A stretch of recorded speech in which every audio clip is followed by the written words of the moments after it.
আসসালামু আলাইকুম। লেবাননে হামলা অব্যাহত ইসরায়েলের। মঙ্গলবারের হামলায় নিহত হিজবুল্লাহর আরও ৩ কমান্ডার।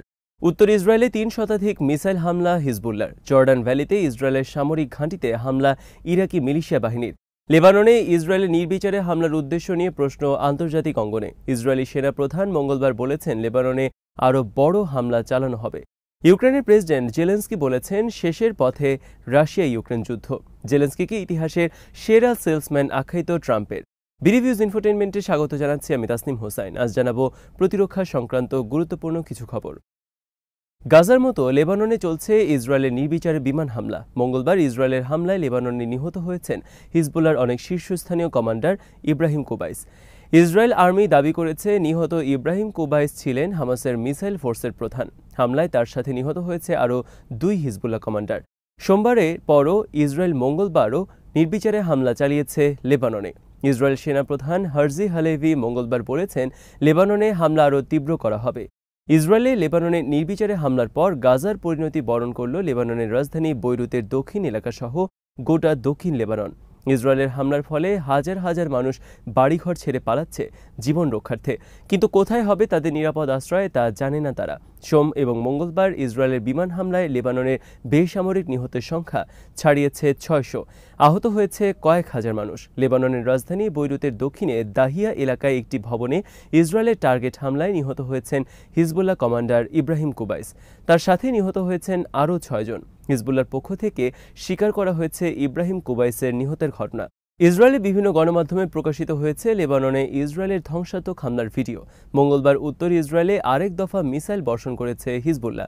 ইসরায়েলের হাইফা বন্দর, গোলান মালভূমি, সাফাদ নজরা সহ বিভিন্ন গুরুত্বপূর্ণ সামরিক স্থাপনায় শত শত মিসাইল, রকেট ও ড্রোন হামলা চালিয়েছে হিজবুল্লাহ। টাইমস অফ ইসরায়েলের খবরে বলা হয়েছে, মঙ্গলবার হিজবুল্লাহ প্রায় 3 শতাধিক মিসাইল হামলা চালিয়েছে উত্তর ইসরায়েলে। অপরদিকে হিজবুল্লাহ ও ফিলিস্তিনিদের সহায়তায় ইরাকি মিলিশিয়া বাহিনী মঙ্গলবার ড্রোন হামলা চালিয়েছে জর্ডান ভ্যালিতে অবস্থিত ইসরায়েলের গুরুত্বপূর্ণ একটি সামরিক ঘাঁটিতে। হামলার পর সৃষ্ট অগ্নিকাণ্ডের ভিডিও প্রকাশ করেছে ইসরায়েলের গণমাধ্যম।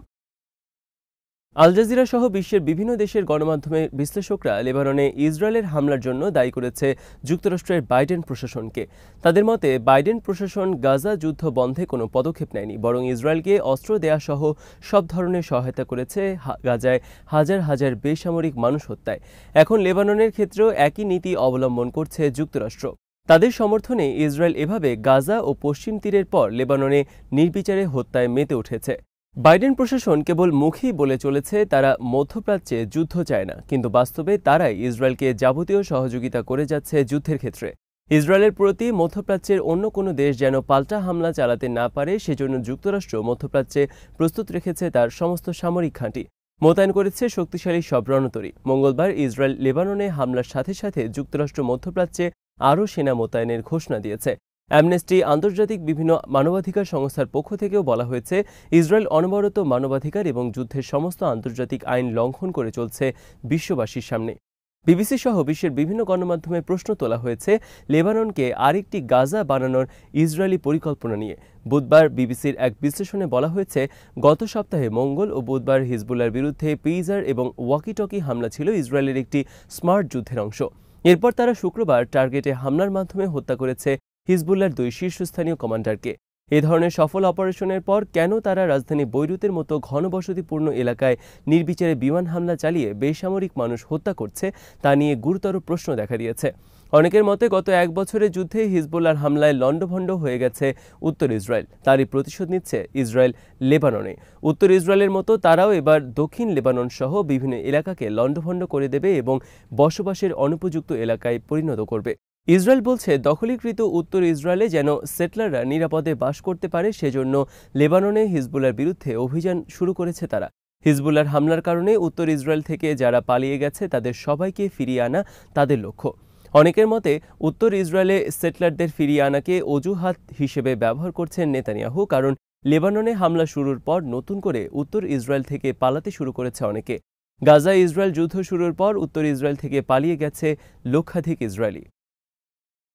যুক্তরাষ্ট্রের প্রেসিডেন্ট প্রার্থী ডোনাল্ড ট্রাম্প বলেছেন, যুক্তরাষ্ট্রকে অবশ্যই ইউক্রেন থেকে বের হয়ে আসতে হবে। ইউক্রেন থেকে বের হয়ে আসার পরিকল্পনা পেশ করতে হবে জাতির সামনে। কিন্তু বাইডেন বা কমলা হ্যারিস কারোরই এই ধরনের কোনো পরিকল্পনা নেই।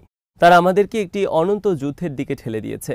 ট্রাম্প বলেন, বাইডেন এবং কমলা হ্যারিস যুক্তরাষ্ট্রকে ইউক্রেন যুদ্ধে নিয়ে গেছে, কিন্তু তারা এখন ইউক্রেন থেকে আমাদেরকে বের করে আনতে পারছেন না। মঙ্গলবার জর্জিয়ার এক নির্বাচনী সমাবেশে এই কথা বলেন ট্রাম্প। ট্রাম্প বলেন, আমার মনে হচ্ছে আমি যুক্তরাষ্ট্রের প্রেসিডেন্ট না হওয়া পর্যন্ত যুক্তরাষ্ট্র এই যুদ্ধ থেকে নিজেদের বের করে আনতে পারবে না। আমি প্রেসিডেন্ট হলে এই যুদ্ধ থেকে যুক্তরাষ্ট্রকে বের করে আনব। যুক্তরাষ্ট্রকে এই যুদ্ধ থেকে বের করে আনার জন্য যা যা করার দরকার আমি তা করব।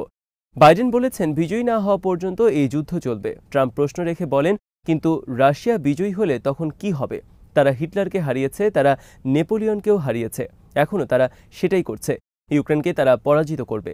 বর্তমানে যুক্তরাষ্ট্র সফর করছেন ইউক্রেনের প্রেসিডেন্ট ভলোদিমির জেলেনস্কি। জেলেনস্কি বাইডেনের সামনে হাজির করতে যাচ্ছেন রাশিয়ার বিরুদ্ধে বিজয়ী হওয়ার পরিকল্পনা। জেলেনস্কির এই পরিকল্পনার প্রতি বিদ্রূপ করে ট্রাম্প বলেন, আরও $60 বিলিয়ন বাগানোর পরিকল্পনা করেছেন জেলেনস্কি।